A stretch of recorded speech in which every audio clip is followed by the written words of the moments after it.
Shalom Aleichem, Besem Hamasya. Puji nama Tuhan, oleh karena anugerah dan kekuatan yang Allah karuniakan pada kita.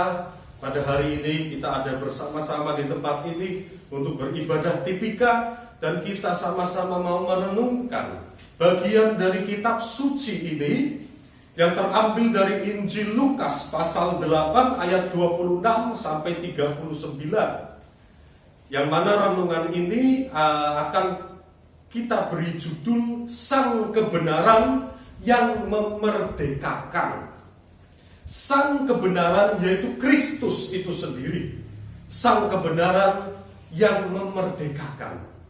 Terambil dari kisah orang yang kerasukan legion, setan yang banyak, yang dibebaskan, dimerdekakan oleh Kristus. Saudara, kisah ini sungguh unik. Dikatakan ketika Yesus lagi naik perahu bersama dengan para muridnya, baru saja bertepi di daratan, tiba-tiba di ayat yang ke-27, datanglah seorang laki-laki menemui Yesus. Dan orang ini adalah orang yang kerasukan setan. Tanpa diundang, tanpa dipanggil, seperti jelangkung, tidak diundang, tidak dipanggil, tiba-tiba datang sendiri. Jadi roh-roh jahat ini, saudara, peka, ngerti, kerasa ada sang kebenaran yang datang ke wilayahnya.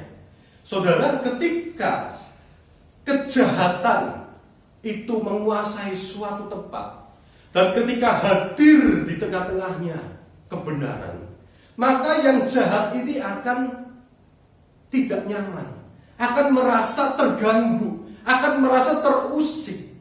Kejahatan akan tersiksa oleh karena kehadiran sang kebenaran ini. Dan ini yang dirasakan oleh legion. Ketika Kristus, anak Allah yang maha tinggi, menurut pengakuan setan ini, setan-setan ini pun mengaku bahwa Yesus adalah anak Allah yang maha tinggi. Untuk apa? Apa urusanmu dengan kami, hai anak Allah yang maha tinggi? Aku mohon, jangan siksa saya, kata setan-setan itu. Karena, saudaraku, orang-orang atau setan-setan yang jahat ini merasa terganggu dengan kehadiran Kristus di tengah-tengah mereka. Sama seperti orang yang misalkan tidak senang dengan orang tertentu. Ketika orang yang tidak disenangi itu datang mendekat, orang ini akan merasa tidak suka di dalam hati, tidak damai sejahtera di dalam hati, akan merasa jengkel, akan merasa kesal. Aduh, kok wong iki teko toh? Hatinya seperti itu. Hatinya tidak damai karena ada yang tidak beres. Begitu juga dengan legion ini. Dia tidak betah ada Yesus mendekat dalam wilayah mereka. Dan itu membuat mereka kepanasan. Nah, saudaraku yang terkasih, dikatakan dalam kisah ini bahwa mereka meminta untuk diusir ke dalam babi-babi. Nah, kawanan babi-babi yang sudah dikuasai kuasa jahat ini tiba-tiba menjadi liar. Yang tadinya jinak sedang mencari makan, tiba-tiba menjadi liar, kehilangan arah di dalam kuasa si jahat, dan akhirnya jatuh terjun ke dalam danau. Saudara, ketika orang melakukan kejahatan atau kebenaran, saya mau tanya, apakah itu murni datang dari dirinya sendiri? Ketika kita melakukan sesuatu yang jahat, apakah benar itu murni lahir dari diri sendiri? Ketika kita melakukan kebenaran, apakah itu murni lahir dari diri kita sendiri? Ajaran Kristen mengatakan bahwa ada campur tangan yang tidak kelihatan sesungguhnya. Ketika kita melakukan sesuatu yang jahat, sesungguhnya ada setan yang sedang menguasai di dalam hati kita, dalam pikiran kita. Begitu juga ketika kita sedang melakukan sesuatu yang benar, ada Roh Kudus yang menguasai diri kita. Kita membiarkan diri kita dikuasai oleh Roh Kudus. Kenapa? Karena kita berdoa dalam doa Bapa kami, Jadilah kehendak-Mu di atas bumi seperti di dalam surga. Saudara, ini adalah perjuangan. Jadilah kehendak-Mu ya Tuhan, bukan kehendak-ku. Artinya kita minta Roh Kudus memimpin kita supaya kita melakukan kebenaran. Itu bukan murni dari diri kita sendiri. Sekali lagi oleh karena rahmat Allah, kita dimampukan untuk melakukan kebenaran. Dan ketika kita melakukan kejahatan, setan yang menguasai pikiran kita, menguatkan kita untuk melakukan yang jahat. Ini adalah perjuangan di dalam diri kita.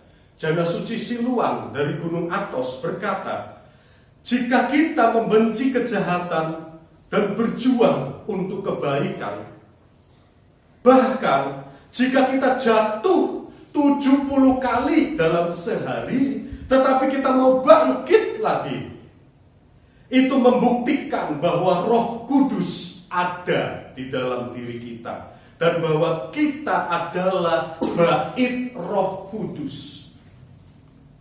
Nah, oleh karena itu saudaraku yang terkasih, sama seperti orang yang kerasukan setan ini dikatakan dia telanjang, tidak berpakaian, dan tinggal di pekuburan. Seperti itulah kondisi ketika dikuasai roh jahat. Ketika kita dikuasai roh jahat, maka kita kehilangan kemuliaan Allah. Kita telanjang di hadapan Allah, tidak berpakaian. Dan ketika ia sudah disembuhkan, setan-setan ini telah diusir. Di ayat yang ke-35 dikatakan, ia telah berpakaian dan sudah waras. Begitulah kondisi kita ketika kita mengikuti suara Roh Kudus. Kita berpakaian kemuliaan. Ketika kita dibaptis, saudara, kita mengingat pengalaman kita dalam sakramen baptisan. Romo mendoakan yang namanya doa pengusiran setan. Kondisi kita adalah tidak berpakaian, dan setan-setan itu diusir di dalam nama Sang Tritunggal Kudus. Setelah itu kita dibaptiskan dan kita menerima misteri Krisma. Kita dijubahi jubah kebenaran. Disitulah kita menjadi berpakaian dan waras. Saudaraku yang terkasih, ingatlah akan jubah itu, ingatlah akan pakaian itu. Kita sekarang sudah mengenakan jubah kebenaran di dalam Roh Kudus melalui baptisan. Setan-setan legion ini sudah diusir daripada kita. Dan hendaklah kita menjaga misteri jubah pembaptisan ini. Bagaimana kita caranya, saudara, untuk menjaganya? Dengan kita hidup di dalam gerejanya, dengan kita hidup di dalam sakramen-sakramen kudus, dengan kita sembahyang harian, dengan kita melakukan kebenaran, itu kita menjaga pakaian kita, menjaga kewarasan kita, supaya kita tidak menjadi orang yang seperti kerasukan setan ini, melakukan sesuatu yang jahat, dikuasai oleh setan, dan seperti babi-babi itu lari tidak karuan ke kanan ke kiri, dan akhirnya terjun mati lemas.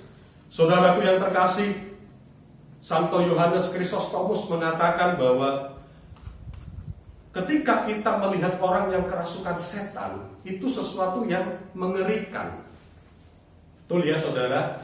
Kalau mungkin ada di antara saudara punya pengalaman melihat orang yang kerasukan setan bermanifestasi begitu rupa, itu sesuatu yang buruk, sesuatu yang mengerikan. Tetapi Santo Yohanes Chrysostomus mengatakan lebih mengerikan lagi. Di ayat yang ke-36 dikatakan bahwa ayat 37, lalu seluruh penduduk daerah Gerasa meminta kepada Yesus supaya ia meninggalkan mereka.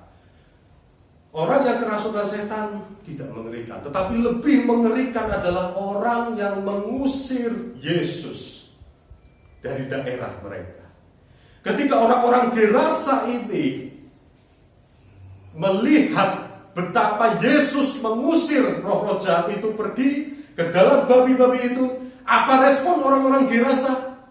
Mereka tidak menyambut Yesus sang kebenaran itu yang telah mengusir roh-roh jahat dari wilayah mereka. Tetapi mereka justru mengusir sang kebenaran itu sendiri. Mereka justru menyuruh Yesus pergi meninggalkan daerah mereka. Ini sangat buruk. Lebih buruk dari orang yang kerasukan legion tadi. Karena mengusir sang kebenaran itu. Mengusir yang memerdekakan itu. Saudaraku yang terkasih, orang-orang Gerasa ini kenapa mengusir? Karena mereka lebih cinta kepada babi-babi. Apa maksudnya babi-babi, saudara? Itu mata pencaharian mereka. Itu usaha mereka. Ketika setan itu masuk ke babi-babi, babi-babi itu mati. Kehilanganlah pekerjaan mereka. Rugilah mereka. Mereka lebih mencintai harta duniawi. Mereka lebih mencintai babi-babi mereka daripada Yesus Kristus. Mereka lebih baik kehilangan Yesus daripada kehilangan uang, daripada kehilangan mata pencaharian, daripada kehilangan babi-babi itu. Itu yang dilakukan oleh orang-orang Gerasa. Oleh karena itu, saudaraku yang terkasih, mari pada pagi hari ini kita belajar, kita sama-sama merenungkan. Marilah kita menjadi seperti murid-murid Kristus, menjadi orang yang sudah waras ini, telah berpakaian. Dan jangan seperti orang Gerasa yang lebih mencintai keduniawian, lebih mencintai usahanya daripada Yesus, lebih mencintai usahanya kemudian tidak datang ke gereja karena lebih baik buka toko di hari Minggu misalkan. Lebih baik mencintai usahanya daripada meninggalkan tokonya, kemudian datang liturgi di hari Minggu itu akan mendatangkan kerugian dalam tokonya. Jangan kita seperti itu, Bapak Ibu Saudara. Tetapi mari kita datang kepada Kristus, sang kebenaran itu yang memerdekakan kita, yang telah mengaruniakan kepada kita jubah kebenaran, dan mari kita pelihara jubah itu sampai nanti Kristus datang kedua kali. Dan kita akan berjumpa dengan Kristus, Tuhan, Gembala kita, Sang Penebus hidup kita. Amin. Kemuliaan bagi Sang Bapa, Sang Putra, serta Sang Roh Kudus, sekarang dan selalu, sepanjang segala abad. Amin.